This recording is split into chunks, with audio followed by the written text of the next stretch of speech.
তুফান মুভির দ্বিতীয় গান মানে এই দুষ্ট কোকিল গানকে নিয়ে কিন্তু আলোচনা সমালোচনা কোনো শেষ নেই, সারা দেশ জুড়ে চলছে তোলপাড়। এটা সবসময় বলি কি এটা আমি মানি না। ওকে শুভেচ্ছা, জীবনে অনেক বড় হোক, একটু একটু একটু ভদ্র হোক। হ্যালো খালা খালু চাচারা চাচিরা, আসসালামু আলাইকুম। চলে আসছি নতুন ঝাল ঝাল মশলাদার কুরকুরে ভিডিও নিয়ে। শুধুমাত্র দেখবেন, বিনোদন নেবেন আর চ্যানেলটি সাবস্ক্রাইব করে পাশেই থাকবেন। আজকের ভিডিওর টপিক হলো তুফান মুভির দ্বিতীয় গান দুষ্ট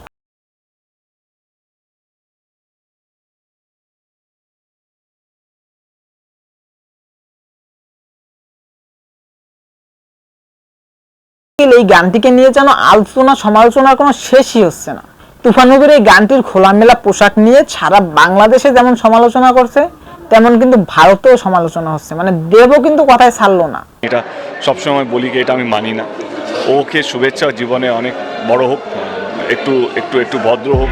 তিনি আরো বলেছেন যে মিমি চক্রবর্তী খুব ভালো একজন অভিনেত্রী, সে যোদ্ধা সিনেমার মানে বিশাল বাজেটের যোদ্ধা সিনেমায় দেবের কোয়ার্টিস্ট হিসেবে কাজ করছে, সে খুবই ভালো অভিনয় করে।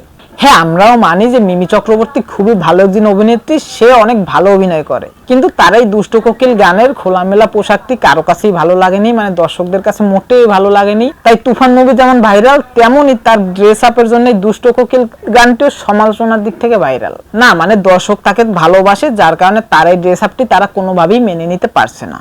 এখন অনেকে বলবে এটা সিনেমার কস্টিউম, এটা সিনেমার চাহিদা, এটা গল্পের চাহিদা, এটা কি করবে না ভাই, এখানেও কিছু তার করার ছিল, মানে তার তো এটা ভাবা উচিত ছিল যতই সিনেমার চাহিদা হোক তার কিন্তু ব্যক্তিগত একটি জীবন আছে, মানে সে অভিনেত্রী হলেও তার অভিনয় বাইরেও কিন্তু একটি জীবন আছে, এবং তার অনেক ফ্যান ফলোয়ার আছে যারা তাকে অনেকটাই ভালোবাসে, যার কারণে তাদের অনেক ভালো লাগা খারাপ লাগার বিষয়ও আছে। তাই তার এই ড্রেস আপটার দিকে অবশ্যই খেয়াল করা উচিত ছিল, বিশেষ করে এই স্টেপটি।